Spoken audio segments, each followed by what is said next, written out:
السلام عليكم اخواتي، عاملين ايه؟ يا رب دايما تكونوا بخير. طبعا انا في المطبخ رايحه النهارده اعمل لكم اكله اول مره اعملها على القناه. طبعا رايحه النهارده اعمل مكرونه عاديه حمرا. فانا قررت بقى اشارككم اعملها وان انا ازاي بعرف اعملها بطريقه بقى ايه مختلفه. انا بعملها بطريقه اللي هي المعتاده عاديه، بس في تريكات مني انا.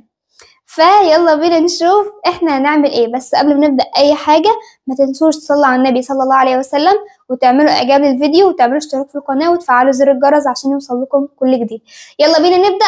يلا بينا نبدأ. طبعا معانا بقى دلوقتي ايه عاملة بصلايات على فصين توم او 3 كده، عشان بتدي ريحة حلوة والطعم. انا ما بحطش التوم بتاعها في التقلية، انا بحمره مع البصل. تمام، احنا كده معانا البصل والطماطم، البصل والثوم، ومعانا الطماطم اهي. هنسبكها بقى دلوقتي. تمام، والبهارات طبعا معايا في الطبق. هنجيب بقى دلوقتي الزيت اهو، بسم الله، شوية صغيرين. تمام، وهنولع البوتاجاز. يلا بينا نولع، بسم الله. تمام، هو الزيت اهوت هيسخن، وهنحط البصل مع الثوم زي ما قلت لكم. وطبعا مولعه الميه بتاعه سلق المكرونه، وحاطه فيها ايه حوالي نص معلقه ملح كده، عشان عما التقليه تتعمل تكون الميه غلت والمكرونه اتسلقت، عشان ما ناخدش وقت كده. يلا بينا، بسم الله بسم الله، الله اكبر، ما شاء الله. طبعا بقى الريحه في مكان تاني اهو، ما شاء الله. المكرونه ديت اصلا اعملها سهله، بس انا بحب اشارككم كل حاجه. يعني اي اكله بعملها بحب ان انا ايه يعني اصورها معاكم. بس انا بس ايه تدبل شويه كده عشان نطلق عليها تقليه الطماطم. ريحتها جميله قوي. وكمان انا لما بكون بقطع الثوم والبصل، بقوم حاطه عليهم شويه كمون بملح، واقوم فركاهم كده، بيخلوها في حته تانية. انا بعمل كده، معرفش انتوا بتعملوا ايه.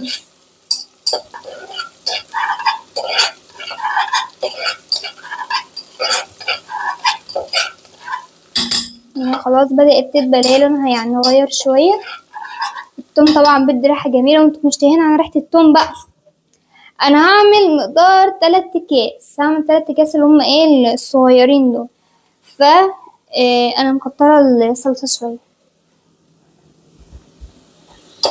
يلا بقى نحط التقلية، عشان بصوا ان هي باينة قدامكم ان هي ما اتحمرتش، بس هي فعلا ده دبلت، انا مش عايزاها تتحرق. بسم الله الرحمن الرحيم. الله الله على الريحة بجد، والطعم بقى في مكان تاني. على فكرة نسيت اقول لكم ان انا لما باجي افرم الطماطم بحط معاها قرن فلفل، يا اما احمر يا اما اخضر على حسب اللي عندكم. بس الخطوة ديت جميلة قوي، بتخلي الطماطم طعمها جميل وبتغير طعمها، بتخليها يعني في مكان جميل قوي، ويعني بتحسن من طعم المكرونة واي صلصة عامة بتعمليها. فانا هحط بقى دلوقتي البهارات، مثلا 7 بهارات عندك. الفلفل اسود، لو عندك فلفل اسود بنحط منه كتير، بيخلي المكرونه طعمها جميل قوي. ويا ريت ترش عليها رشه بعد ما تحط الصلصه على المكرونه، تبقى جميله قوي برضه. وحطيت ملح برضه، شويه ملح صغيرين كده، ولو عايزه انا هحط تاني. فخليكم معايا لحد ما التقليه تتسبك والميه تغلى واسلق المكرونه. طبعا دلوقتي الصلصه هي بتتسبك، تمام، ومعايا المية بتاعة المكرونة بتغلي اهي كمان شوية كده، واقوم حاطة على المكرونة بقى. طبعا يا جماعة المية قربت تغلى، هي يعتبر اصلا غلت، انا بس بدلتها مكان الصلصة عشان اعرف ايه اعمل. تمام، فهجيب كده المكرونة. بسم الله الرحمن الرحيم. بسم الله. ده أول كيس.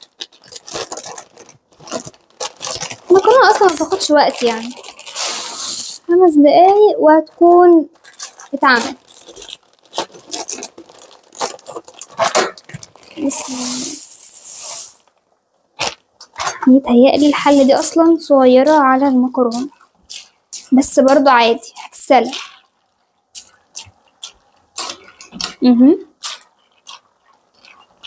ما شاء الله. سيبها بقى تتسلق. تمام. والمكرونة وعندي التقلية اهيت بتتسبك، خلاص قربت تتسبك اهي.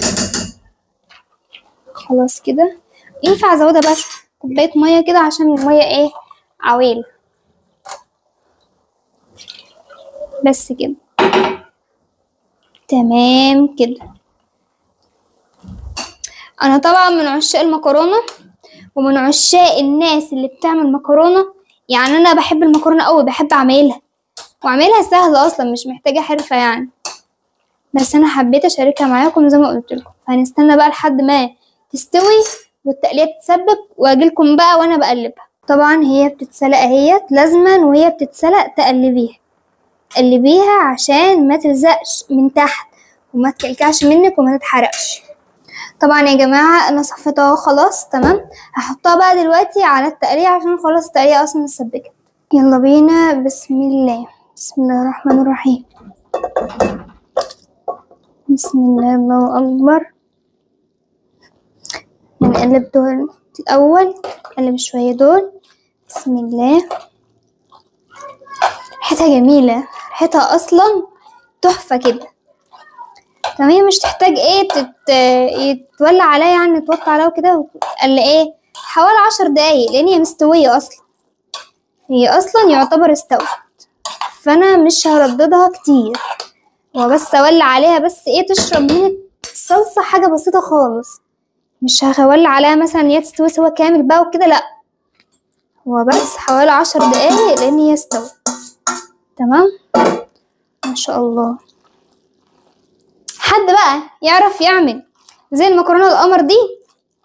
طبعا لا. الله الله الله. ما شاء الله على المكرونة يا ام يوسف. هي دي بقى المكرونة الحمراء، في لسه صلصة تحت. ما شاء الله. طبعا بقى في حاجة هنا للناس اللي المكرونة بتعجن منها، في حاجة بقى تعمليها.